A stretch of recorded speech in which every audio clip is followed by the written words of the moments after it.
Hello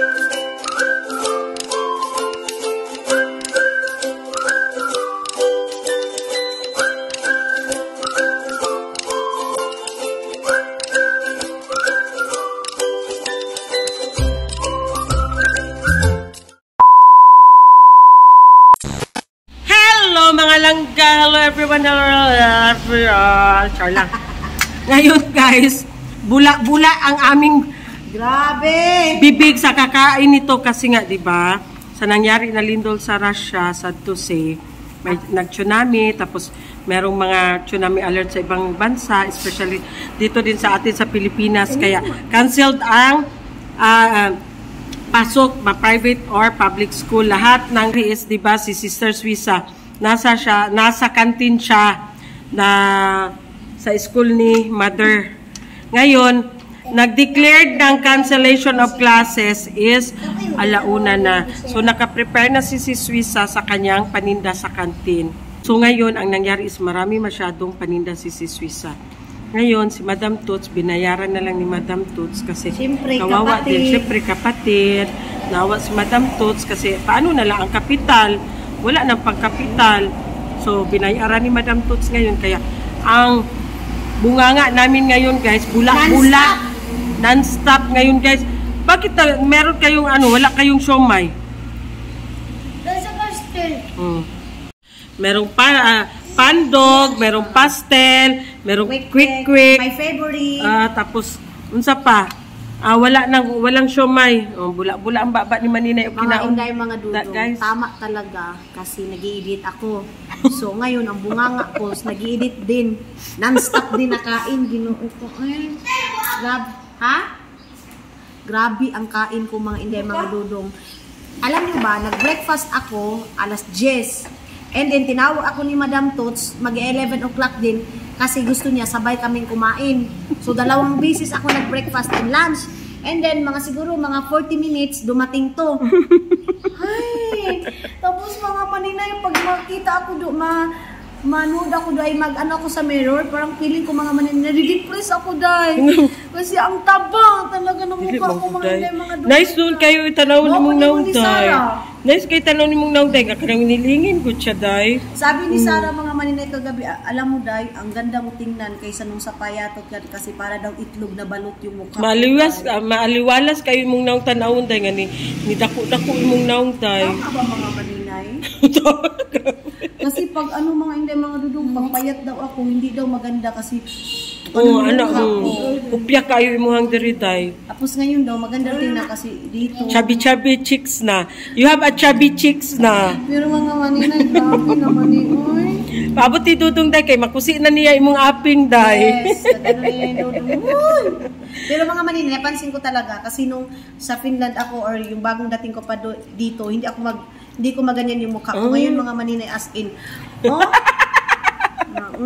tapos mamaya-maya kunti. Kagabi pala, namin, galing kami kasi sa farm, and then pagdating namin dito, si Madam Toots pala, tinatawag ako sa kwarto, kasi magbabalot na naman daw kami. Kuy.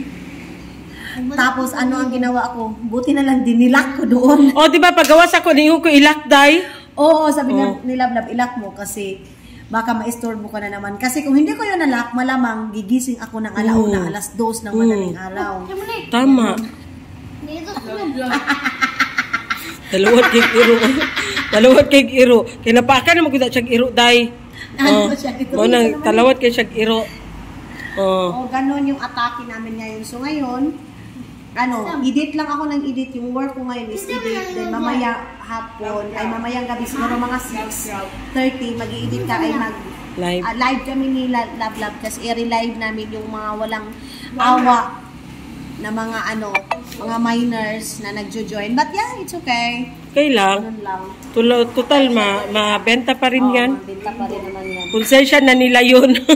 And sana wag magalit yung yan, mine ha. Kasi bininta sa iba. Kasi nung last time, nung galing ako sa Finland, bininta ko yun sa iba, may nagalit sa akin. So ngayon, sana wag na magalit kasi dahil ang tagal na namin dumating dito sa Pilipinas. 2 reminders na kami na payment, pero hindi pa rin. Kaya hindi na namin ang problema ha. Hindi na.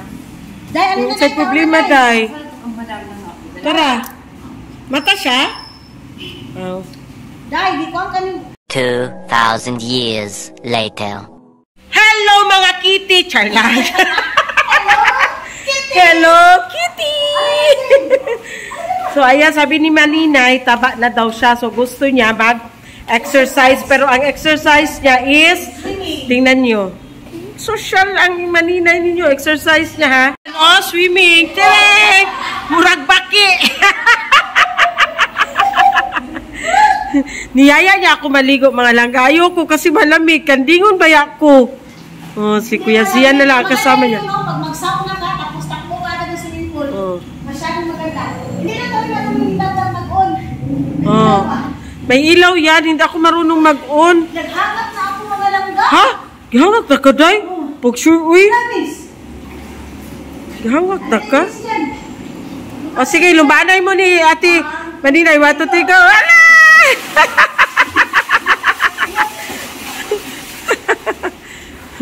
O, pabalik! Pabalik na yun! Balik na yun! Bakit kayo ba?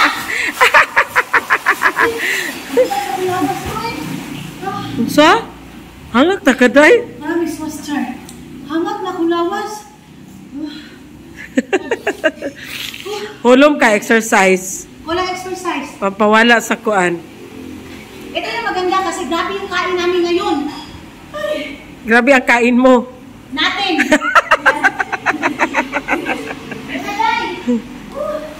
Yeah. Nag-night swimming silang dalawa ni Zian. Ayoko kasi malamig. Dili man, pag malangoy na ka no. Oh, pag mahulom nakadili na siya. Pero pag muhawas ka, lalom siya, ay malamig siya. So, ayan na mga kitty. Kitty. Tapos ako tapos ako nagpuna. Sila Maninay naligo pa rin. Naligo pa rin sila. Tumawa si Maninay. Sabi ko, hello mga kitty. Yan yung tawag mo sa kanya ha. Kasi hindi mo makalimutin yan siya. So, ayan. Bahala sila dyan. Naligo sila ako. Tapos na ako nagpunas. 2,000 years later. So, ayan na nga mga langga, mga kitty. Nagluto si Jing ng chicken curry. Jing ng curry. Chicken curry, bitaw guys. Curry. Chicken curry. Ang paborito ni Zian. Meron kaming bagong dishwasher mga langga. Tagahugas ng pinggan namin. Imported from Finland. Nag-apply ako dito. Galing Finland ang aming tagahugas ng pinggan, o diba? Siyempre na-miss ko na yung mga Manila, yung maglinis, doon sa ginagawa ko doon sa Finland, no? Na-miss ko na yun dahil, totoo lang, yung everyday routine ko doon, tapos yung... Gabay na po di mo hugasanan dito, day, kay duha raman mo. Oo, pero sahay, tibon man ako. Tibon ako hugas. Kaya ngayon, isahon na ako hugas. Isahon na ako siya hugas para hindi masayang yung tubig kasi mahal yung tubig doon at saka Kaya lang, minsan, si Dudong pag marami na, ayaw niya akong pinapahugas sa kamay na marami na. Dishwashing niya. Na alam niyo yun sa vlog ko na palagi niya inaano na, bakit hindi mo ginagamit itong dishwashing? Ayaw ko naman mga Maninay kasi parang iba yung amoy. Kaya ayaw ko talaga, gusto ko kamay-kamay talaga. Pag naghuhugas ako doon sa Finland, mayroon talaga yung sunlocks. Para yung mga tawag nito, sibo-sibo, matanggal talaga yan. At saka yung mga bakterya, matagal lagyan, matakan nyo lang ng kunting sunlocks yung nyo, plato nyo. Tapos maputi. Dili man ni maho, day? Di man. Oo ba? Yan yung gamit ko nung abroad ako. Nalaman ko din yan. Natuto din ako niya nung katulong ako sa Kuwait. Kasi yung amo ko, ganyan sila. Para daw yung mga bakterya, yung mga amoy-amoy ng Natanggal. pero yung amoy nila, hindi natanggal. Ayan na nga guys, ilagyan na ng ating sexing cook. Oh, sexy. Yung pinakamamahal. Cersei, 38. Murang pusti. Ayan. Pusti sa gabaw like 38. Grabe ang curry, uy. Peso, Jane? piso. Di ba kailangan na siya gata ay Jing? Ah. Gata pala yan? Sabi niya, may gata man ako dyan. Galit, galit. Mag? Meron pa pala. Kailangan talaga may side dish. Isa-isa lang dyan. Hindi pwede isang putahi lang. Isa kasi Bicolano. Ah. Tatlo, dalawang ulam talaga yan si Kuya. Kami sa amin. Dahil pag may sabaw, dahil dapat may kaparis siya na prito. Or kung may paksiw, may kaparis din siya na prito. Unana na, dahil. So, kailangan talaga pag, kailangan mo talaga ibang dish. Yes. Alamang. Ang balaw, yung uyap dahil ba, gibutangan o ka ng pritong isda, nahalang kaayo. Kukumama. Ayan, nilagyan na ng kukumama. Maya, lalagyan din yan ni Jing ng kukupapa. Papa! Ayan. Dili ako ha, si Maninay. Makakarating na si Papa. Wow, mapugsit na 38. Yes. Hanggang ako na, 37 na lang. Muhiyos gamay. Muhiyos gamay. Namiss na ni si Gamay. Alam ko yun kasi, hindi ka pala uwi, Bi? Sana all, be. Hindi mo, Talaga ka na. Oy, kaya sabi ko sa iyo, Jane, si Maninay na talaga ang meron lahat-lahat. Akala mo hindi nakikinig, pero ang tenga bakla. Hindi ka pala uwi, Bi? Ha? Hindi namin trabaho pa. Ha? Busy pa man ka na rin. Hindi mo matitikman itong 38. Sabi pa ni Gamay, madaling araw na ako pupunta dyan. Kaya pala umuwi ng madaling araw. Yes. Sabi ko, Jing, umuwi lagi sila. Jumar, sabi niya, siyempre, mutira man. Sana all! Ala, nana ko yung ambulance, Maninay. A little longer than a few minutes later. Ayan mga langga. Naghihintay ako sa GNT na mag-pick up ng parcel. Ang nangyari kagabi, nag-live kami. I-live namin yung mga nag-mine na hindi nila kinuha. Nag-third payment reminder kami but still walang reply. Wala lang man any update galing sa kanila. Kaya nakapag-desisyon kami na tawag niyan, i-relive na namin. Nung ni-relive na namin mga langga, ayan na, ang dami nang nag-message, nakukunin ko, please ako sa payment method, please ako sa ganyan-ganyan. So, at least, kinuha nila ulit. So, kunti lang masyado ang na-live namin kagabi. Meanwhile, mga langga, nag-ano ako sa mga payment. Si Maninay din sobrang busy. Na kuratan ko. Akala ko na ano na nangyari sa kanya. Tingnan niyo. Sino nagsabi siya doon? Nasabi, akala ba daw niya pag uwi ko daw dito sa Pilipinas, aalagaan ko yung mga pamangkin ko. Alam niyo mga Maninay, mas masahol pa sa alaga itong ginawa ko dahil. Yes. Kasi wala akong tulog. Correct. Para lang sa mga pamangkin Correct. ko itong ginawa ko. Hindi ako pumunta dito para magpakasarap. Correct. Kayo talaga, ang gusto niyo talaga maano ako, yung tipong malugmok. Yan talaga Correct. yung gusto niyo makikita, yung lugmok na lugmok ako dahil. Yung tipong hindi ako magpapahinga, gusto niyo hindi ako tumatawa, gusto niyo dapat ano lang ako palagi. Hindi niyo ba alam dahil kung ano yung ginagawa ko dito? Sa totoo lang mga Maninay, gusto kong umuwi, pero may trabaho ako dito, may kailangan akong tapusin dito. Correct. Hindi na pumunta ako dito para magpakasarap. Kasi kung magpakasarap lang dito, mga inday, mga dudong, pwede. Pero ang iniisip ko, kasi sila Madam Toots, sa totoo lang pati sila Madam Toots dito, yung mga anak ni Madam Toots magsabi, pahinga ka din, ti. Mga Maninay, halos wala akong tulog sa sa tawag nito, pagla-live. Tapos mayroon pang iba na hindi kukunin. Siguro isa din yan na basher ko. Tapos ito mga inday, mga dudong, pagkatapos kong mag-live ng anong oras, mag-i-edit ako. Pagkatapos kong mag-edit, magpe-film ako. Hindi ganun mga maninay. Kung alam nyo lang yung buhay ko, tatawa lang ako mga maninay. Tapos naka-stay ako dito, sabihin nyo agad na nagpakasarap ka lang naman dyan. Hindi ka na nag-ano, akala ko ba umuwi ka ng Pilipinas para sa mga pamangkin mo. Hindi ganun mga inday, mga dudong. Of course, yung mga pamangkin ko mga maninay, may time ako. May time ako na anuhin sila, tawagan sila, ganito, ganyan. Hindi din naman pwede mga maninay na nakatutok lang ako. May buhay din ako, day. Kailangan ko din mga maninay mag-relax. Hindi pwedeng patayin ko yung sarili ko dahil umuwi ako dito sa Pilipinas. Dahil wala akong tulog. Matulog ako mga maninay 3 o'clock. Gigising ako ng 5:30 para mag-edit. Correct. Ganun yun. Saksi kami niyan. Tapos gaganon ninyo agad na kasi kung pasarap lang mga maninay, sa totoo lang pwede. Kasi dito, hindi ako nila pinapatrabaho dahil gusto ni Madam Tots, relax lang ako.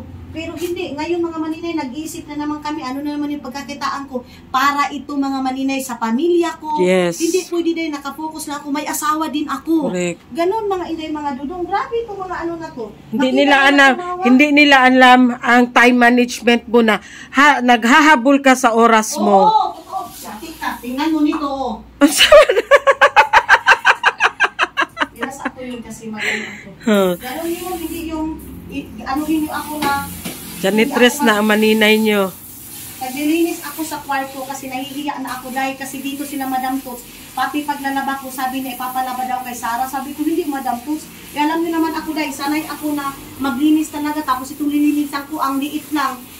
Yung ako mga maninay, lilinis talaga ako. Ito dito sa bahay ni Madam Tots, hindi ako pinapalinis dito dahil ha, kusang loob ko itong ginagawa kasi nabuburingan ako mga maninay pagkatapos ko mag-edit. Kasi doon sa Finland, at saka doon sa Busan Mars, ang ginagawa ko, edit, while naglilinis dito mga maninay, ang gusto nila, dito na ako sa kwarto, si Love nga, sabi niya, lagyan ko daw yung kwarto ko ng don't disturb. Don't disturb, pero ayaw ko din naman mga maninay, kasi gusto ko din naman may kausap, diba?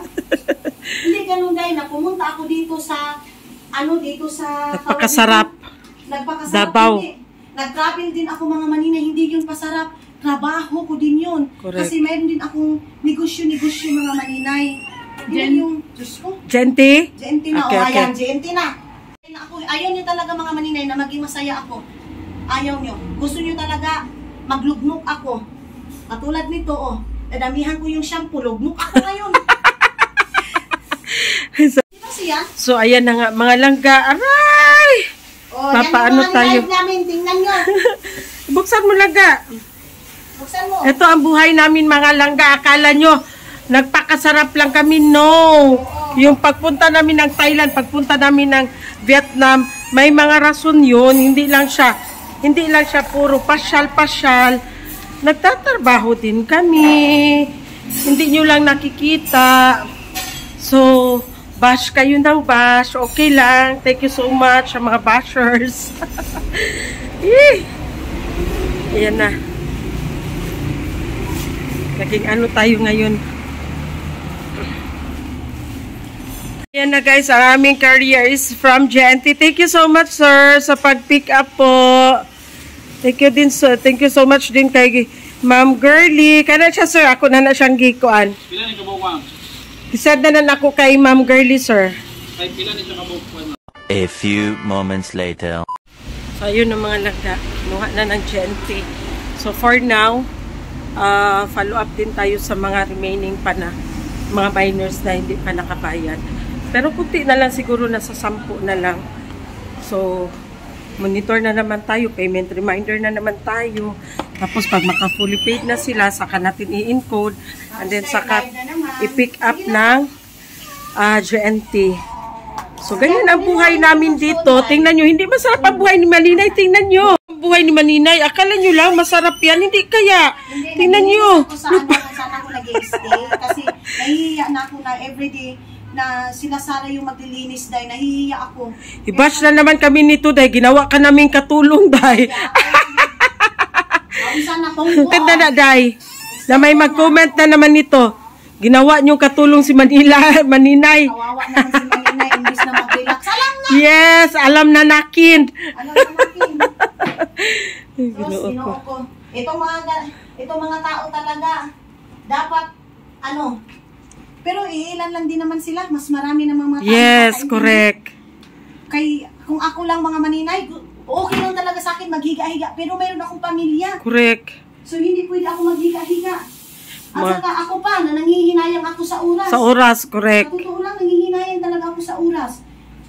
Ngayon, mag-edit, pa ako, magtawag nito, mag-live ako. Ganyan ang iniisip ko, Day.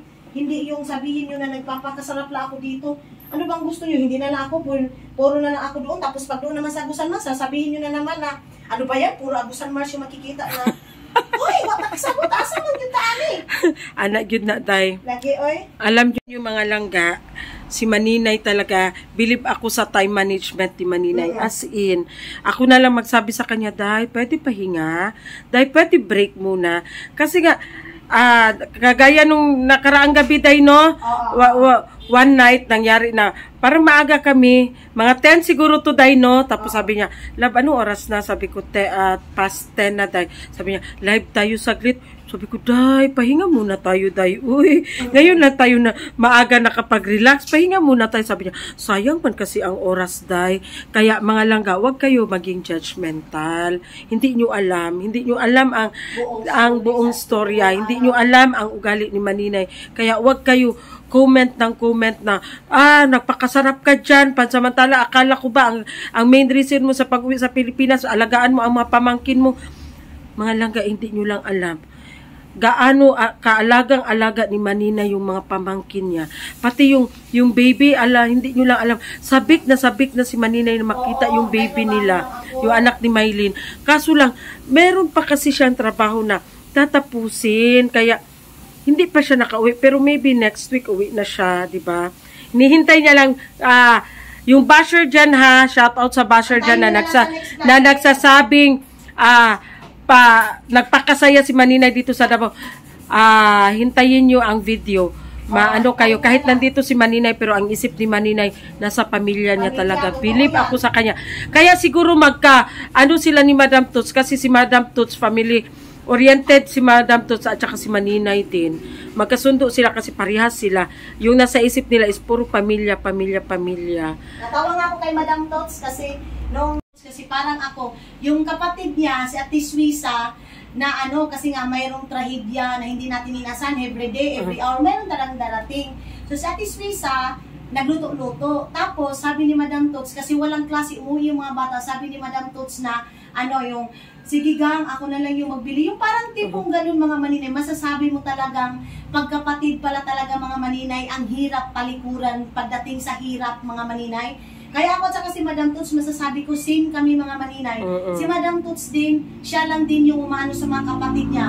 Kasi ako mga Maninay, madjudge ko talaga kasi dito ako, makikita ko talaga kung gaano din ginapang ni Madam Tots ang mga kapatid niya. Yes. Itong kapatid niya si Hilo, naghingi ng pera na naman doon para sa anak. O diba, ganun mga Maninay, masasabi ko kahit na magyaw-yaw kami, kahit ang dami naming sinasabi, ang ending mga Maninay, bibigay pa rin kami. Kumbaga, yung sa amin mga Maninay, reminders na kami din, napapagod din kami. Yes, ganun yun.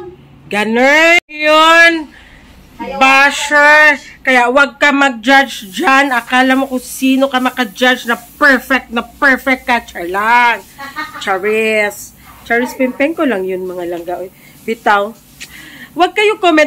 Isipin nyo rin yung isusulat nyo na comment, mga langga. Kasi tao din na nasasaktan, na hurt, unsa pa diha, basta tao na may nararamdaman. Tao ka ba? Char lang. So, ayan.